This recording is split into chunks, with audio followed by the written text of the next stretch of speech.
কি সুন্দর ঘ্রাণ, অসম্ভব রকম ঘ্রাণ। এটি একটি রাইটিয়া। গত 28শে জুন আমি ঢাকা থেকে লিটন ভাইয়ের কাছ থেকে সংগ্রহ করি।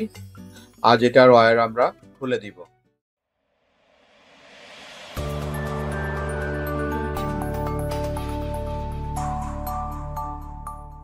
খুব সাবধানে খুলতে হবে, কারণ একটু অসতর্ক হলেই আপনার ব্রাঞ্চগুলা ভেঙে যেতে পারে।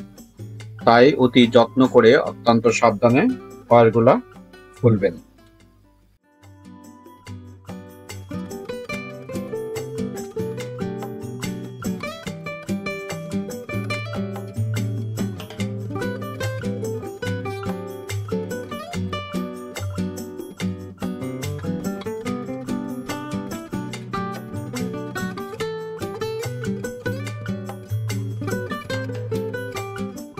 মোটামুটি আমার ওয়্যার খোলা শেষ।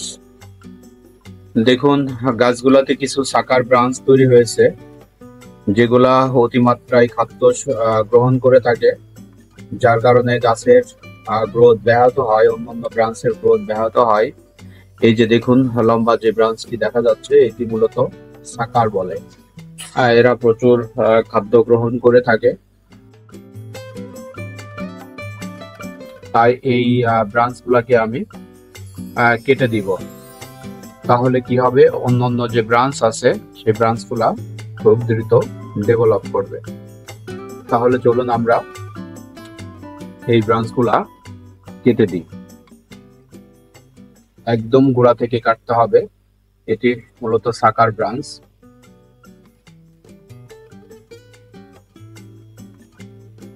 এই যে এটি আমার ব্যাক ব্রাঞ্চ। এই ব্রাঞ্চের পাশেও দুটি সাকার তৈরি হয়েছে, যার কারণে আমার মূল যে ব্রাঞ্চ সেটি ব্যাহত হচ্ছে গ্রোথে। তাই আমি এটিকেও কেটে দিলাম। একটি মাত্র ব্রাঞ্চ আমি এখানে রেখে দিব। পাশাপাশি এই যে ছোটখাটো যে অপ্রয়োজনীয় শাখা তৈরি হয়েছে, এগুলো আমি কেটে দিব। আর খুব বেশি কাটাকাটি যাবে না, কারণ এখন বর্ষা মৌসুম। আর আমরা সবাই জানি বর্ষা মৌসুম গাছ গ্রোথ করার মূলত সময়। এই সময় গাছকে রিপোর্টিং করা যাবে না। তারপরে আপনার গাছকে হার্ড প্রুনিং বলেন, যাই বলেন, এগুলা করা যাবে না। আর যদি আপনার গাছের গ্রোথ প্রয়োজন না হয় তাহলে করতে পারেন।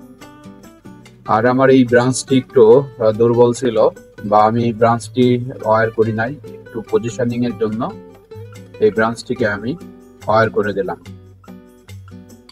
বিশেষ করে এটা আমার সেকেন্ড ব্যাক ব্রাঞ্চ। এটা ফার্স্ট ব্যাক ব্রাঞ্চ না, এটা সেকেন্ড ব্যাক ব্রাঞ্চ। ব্যাক ব্রাঞ্চটাকে একটু সাবধানে আপনারা পজিশনিং দিবেন, কারণ খুব বেশি হার্ডলি পজিশনিং দিতে গেলে ব্রাঞ্চগুলা ভিতর থেকে ভেঙে যেতে পারে। আর জেসমিন বা রাইটিয়া, এটির ব্রাঞ্চগুলা অত্যন্ত সফট, তাই খুব সফট হ্যান্ডেই কাজগুলা করতে হবে। দেখুন, এখন মোটামুটি একটা পজিশনে আসছে। এটি মূলত আপরাইট ইনফর্মাল একটি বনসাই, বেশ জনপ্রিয় একটি বনসাই, বা স্টাইলিশ বনসাইও এটাকে বলতে পারি। স্টাইলিশ বনসাই করতে হলে মূলত আমাদেরকে দুটি জিনিস মাথায় রাখতে হবে।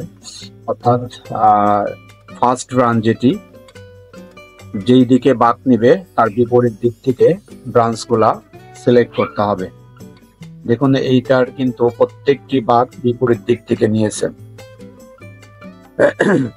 আর সবচেয়ে বড় কথা হচ্ছে যে দেখুন, এখান থেকে প্রতিটি ব্রাঞ্চ সমানভাবে দেখা যায়, যার কারণে যখন ফ্লাওয়ার আসবে, বা এই যে ছোট ছোট ফ্লাওয়ার কিছু আসছে, এটা যদিও মূল সিজন না, ফ্লাওয়ার গুলা দেখতে অসম্ভব রকম সুন্দর লাগবে। দেখুন, অসাধারণ একটি লুক এখন তৈরি হয়েছে। তো ধন্যবাদ ভিউয়ার্স। যদি ভিডিওটি ভালো লেগে থাকে বা কিছু শিখতে পারেন, বা এরকম যদি শেখার আগ্রহ থাকে, তাহলে অবশ্যই ভিডিওটি লাইক, শেয়ার, কমেন্ট করে পাশে থাকবেন। পাশাপাশি বন্ধুদেরকে জানাবেন বনসাই শিক্ষামূলক ভিডিওর জন্য সাবস্ক্রাইব করবেন। ধন্যবাদ সবাইকে, ভালো থাকবেন। আসসালামু আলাইকুম।